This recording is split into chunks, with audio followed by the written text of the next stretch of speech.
સલાટવાડા પાસે આરએસએસ કોલેજના વિદ્યાર્થીઓ દ્વારા સલાટવાડા ખાતેથી મોટી મસ્ત રેલીનું આયોજન કરવામાં આવ્યું હતું। મોડી સાંજે આ રેલીનું આયોજન કરવામાં આવ્યું હતું। પરમ પૂજ્ય સ્વામી વિવેકાનંદજીની 150મી જન્મજયંતિ હતી, જેના અંતર્ગત આ યુવાનો દ્વારા આ રેલીનું આયોજન કરવામાં આવ્યું હતું। શહેરના રાજમાર્ગો પર આ રેલી ફરી હતી અને આકર્ષણનું કેન્દ્ર બની હતી। મોટી સંખ્યામાં યુવાધન આ રેલીમાં જોડાયું હતું। પરમ પૂજ્ય સ્વામી વિવેકાનંદનો મંત્ર છે કે ઉઠો, જાગો અને ધ્યેય પ્રાપ્ત કરો, તેના નારા પણ લગાવવામાં આવ્યા હતા।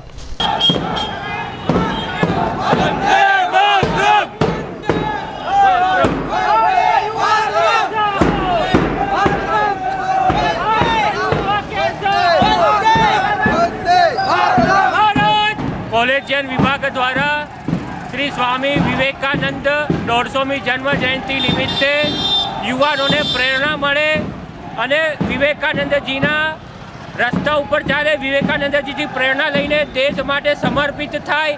જેમ વિવેકાનંદજીએ કહ્યું હતું કે જ્યારે આખા દેશને જરૂર છે ત્યારે યુવાઓએ જાગવું પડશે અને સંગઠિત થઈને આગળ વધવું પડશે। એ નિમિત્તે જ્યારે એમને યાદ કરીએ છીએ એટલે વડોદરા મહાનગરના કોલેજિયન વિભાગ દ્વારા એક મશાલ રેલીનું આયોજન કર્યું છે। પરમ પૂજ્ય સાધ્વીજી ભગવંત કાળધર્મ પામતા આજે પાલખી યાત્રાનું જૈન સંઘ સમાજ દ્વારા આયોજન કરવામાં આવ્યું હતું। વડોદરા જૈન સંઘ શ્રી મહિલા ઉપાશ્રય જાની શેરીમાં આજ રોજ પરમ પૂજ્ય શ્રી વિજય વલ્લભસુરી સમુદાયના પરમ પૂજ્ય સાધ્વીજી ભગવંત શ્રી હિતજ્ઞાની શ્રીજી મહારાજ સાહેબનું બપોરે 3 કલાકે નવકાર મંત્રનું સ્મરણ કરતા સમાધિપૂર્વક કાળ ધર્મ પામતા તેમની પાલખી યાત્રાનું આજે સવારે 9 કલાકે આયોજન કરવામાં આવ્યું હતું। જાની શેરીથી માંડવી થઈને ગેન્ડીગેટ થઈને ગાજાવાડી મુકામે આ પાલખી યાત્રા પહોંચી હતી। વિજય વલ્લભસુરીજી મહારાજના પરમ શિષ્ય પરમ પૂજ્ય સાધ્વી શ્રી હિતજ્ઞા શ્રીજી મહારાજ સાહેબ 72 વર્ષની ઉંમરે હરિયન શરણ પામ્યા છે, કાળ ધર્મ પામ્યા છે અને 23 વર્ષની ઉંમરે એમને દીક્ષા પર્યાય હતો, દીક્ષા લીધો હતો અને આજે એમની પાલખી યાત્રાની શુભ શરૂઆત થઈ ગઈ છે। વડોદરા શહેરના માંજલપુર વિસ્તારની અંદર એક મોબાઈલની દુકાનમાં કોપીરાઇટનો ભંગ થતો હોવાને કારણે અધિકારીઓ મોબાઈલ શોપમાં પહોંચી ગયા હતા અને દરોડો પાડીને વાંધાજનક ચીજવસ્તુઓ કબજે લીધી હતી। વડોદરા શહેરના માંજલપુર વિસ્તારમાં આવેલ અલવા નાકા પાસે મોબાઈલની દુકાનમાં કોપીરાઇટનો ભંગ થતો હોવાની બાતમી મળતા Hungama copyright field officer Ashish Patel સહિત માંજલપુરના પોલીસ સ્ટાફ સાથે સાઈ શિવમ મોબાઈલની દુકાનમાં તપાસ કરતા પોલીસે કાંતિલાલ ચૌધરી અને નરપત પુરોહિત નામના ઈસમો વિરુદ્ધ હંગામા કોપીરાઇટની ફરિયાદ અનુસાર ફરિયાદ નોંધીને મોબાઈલ, લેપટોપ અને કોમ્પ્યુટર સહિતનો મુદ્દામાલ કબજે કરીને વધુ તપાસ હાથ ધરી છે।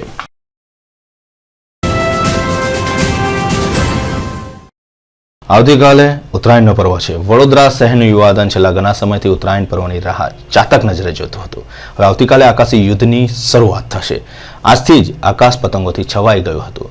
બજારોમાં પણ ધૂમ ખરીદી જોવા મળી રહી છે। ખાસ કરીને માંડવી 4 દરવાજા, ગેન્ડીગેટ દરવાજા પાસે મોટી સંખ્યામાં લોકો ખરીદી કરવા ઉમટી પડ્યા છે અને ભારે ઉત્સાહિત થઈને ખરીદી પણ કરી રહ્યા છે। સંસ્કારી નગરી વડોદરામાં આકાશી યુદ્ધનું કાઉન્ટડાઉન શરૂ થઈ જતા શહેર 4 દરવાજા વિસ્તારમાં ખરીદી માટે યુવક યુવતીઓ અને નાના ભૂલકાઓ મોટી સંખ્યામાં ઉમટી પડ્યા છે।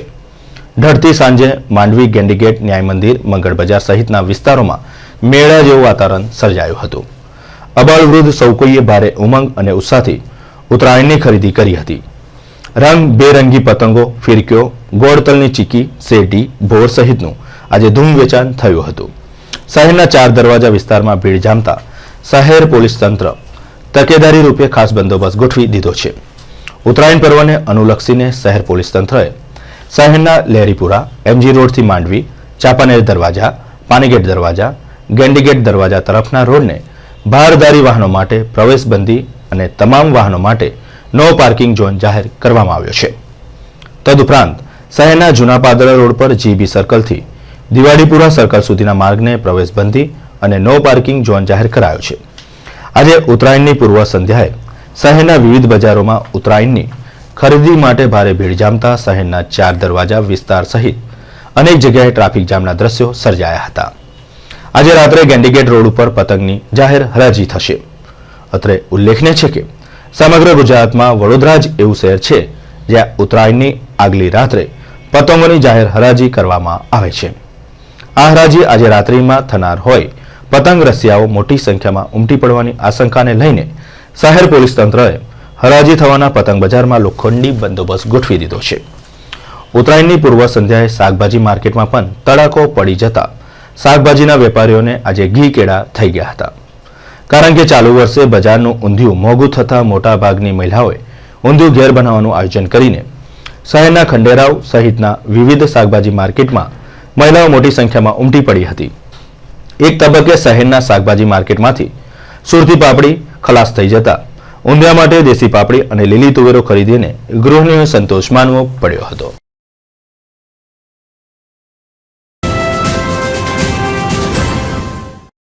સૌરમંડળમાં એક સૂર્ય છે પરંતુ 3 ગ્રહ હોવાનો મત વૈજ્ઞાનિકોએ વ્યક્ત કર્યો છે. વડોદરા શહેરના દિવ્ય દર્શન પુરોહિતે આ સંદર્ભે આજે માહિતી પણ પ્રદાન કરી હતી. બ્રહ્માંડમાં અત્યાર સુધી સૌથી નાના સૌરમંડળની ખોજ ખગોળ વિજ્ઞાનીઓ કરી ચૂક્યા છે.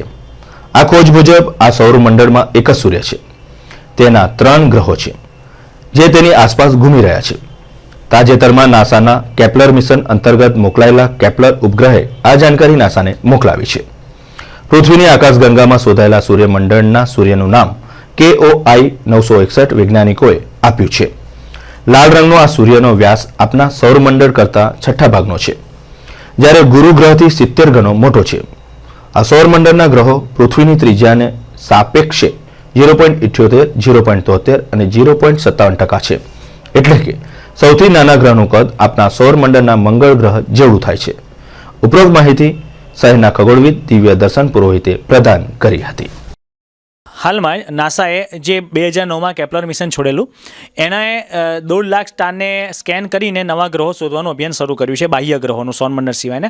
તો હાલમાં તાજેતરમાં જ ગઈકાલે જ અમને જે મેસેજ મળ્યો એ મુજબ એને સૌથી ટચુકડું, સૌથી નાનું સૌરમંડળ શોધ્યું છે.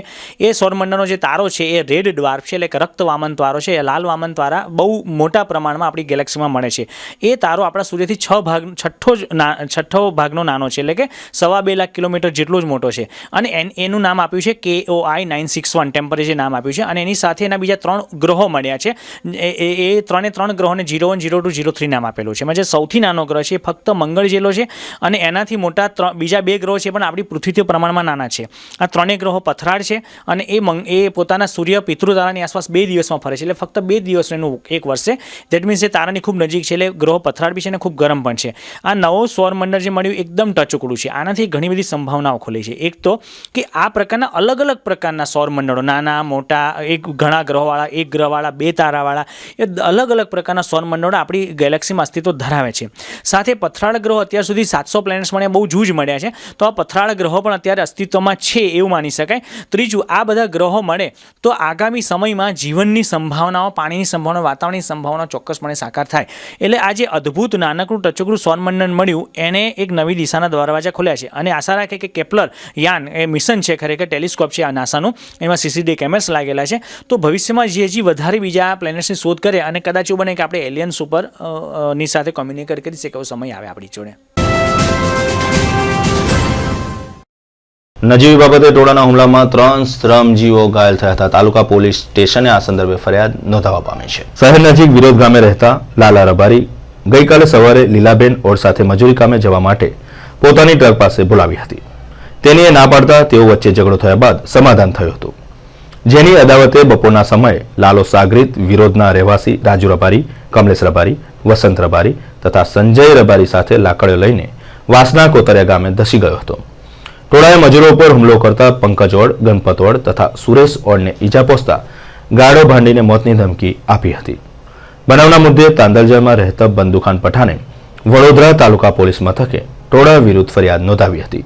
પોલીસે હુમલાખોરોની ધરપકડના ચક્રો ગતિમાન કર્યા છે.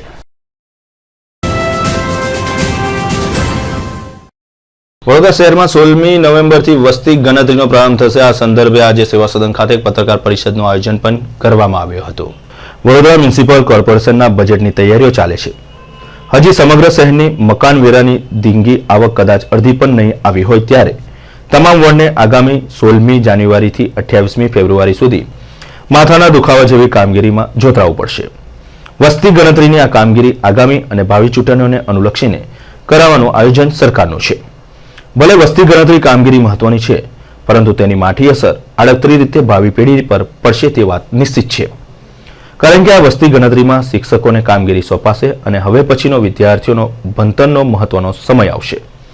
વસ્તી ગણતરીમાં માધ્યમિક શિક્ષકોને કામ આપવાની પણ વાત છે. 3 મહિના બાદ તો બોર્ડ મહત્વની ધોરણ 10 અને 12ની પરીક્ષાઓ લેશે. આ વસ્તી ગણતરીના પોસ્ટરો પણ ઉત્તરાયણ પછી ઠેર ઠેર લગાવવામાં આવશે. દરેક વોર્ડને વસ્તીની માહિતીવાળી પુસ્તિકાઓ વોર્ડ પ્રમાણે અપાવે. બ્લેક કલરની બેગો સાથે મતદાર યાદી, દરેક વોર્ડની મતદાર યાદીની નાની પુસ્તિકા તેમજ કેન્દ્ર સરકાર દ્વારા સૂચવેલા ધારાધોરણના મુદ્દાવાળી નાની પુસ્તિકા પણ બેગમાં વોર્ડના કર્મચારી અથવા જે તે શિક્ષકને આપવામાં આવશે. આમ હવે ઉત્તરાયણ પછી તુરત જ આ નવીન કામગીરી શરૂ થવાની હોવાથી તેની સ્થિત કોર્પોરેશનને વેરા વસૂલાત ઉપર અસર પડશે. વિદ્યાર્થીઓના ભણતર પર ફરક પડશે. તેમ છતાં સેવા સદન મક્કમ છે. તમામ બરોડાવાસીઓને ગુજરાત સરકાર અને વડોદરા મ્યુનિસિપલ કોર્પોરેશન તરફથી જે આગામી દિવસોમાં સામાજિક, આર્થિક અને જાતિ આધારિત ગણતરીની જે આયોજન કરવામાં આવેલ છે તે બાબતે તમામને હું આ સર્વેમાં અને ગણતરીમાં ભાગ લેવા માટે આમંત્રિત કરું છું. અને ખાસ કરીને એ જે આયોજન કરવામાં આવે છે એ જાતિ અને આર્થિક અને સામાજિક એના ઉપર આધારિત છે. અને એમાં જે કંઈ લોકો, ખાસ કરીને જે ગરીબ લોકો છે, સ્લમ વિસ્તારમાં હોય યા બીજી વિસ્તારમાં રહે છે કોર્પોરેશનની હદમાં, એ તમામને તમામ રજિસ્ટર કરવા માટે હું અપીલ કરું છું. અને ખાસ કરીને એક અમુક મુદ્દાઓ છે, એ મુદ્દાઓ મેં તેમના ધ્યાન ઉપર મૂકવા માગું છું. ખાસ કરીને સ્ત્રી અંગેની જે માહિતી છે એ માહિતી બાબતે આ ગણતરીમાં વધારે ભાર મૂકવામાં આવે છે. દાખલા તરીકે એક જ કુટુંબમાં જે રહેતી સ્ત્રી છે તેની ભરી જિંદગી જીવતી હોય તો પોતાની અન્ય કુટુંબ તરીકે ગણી માહિતી આપવા ઈચ્છતા હોય તો તેની જુદા કુટુંબ તરીકે ગણતરી કરી આમાં રજીસ્ટર કરવામાં આવશે. અને બીજો મુદ્દા એ છે, લાંબી માંદગીઓ, અપંગતા વિશે પણ માહિતી એકત્રિત કરવાની હોય તેની માહિતી પણ ચોક્કસ જે તે કુટુંબના વડા છે તે આપી છે.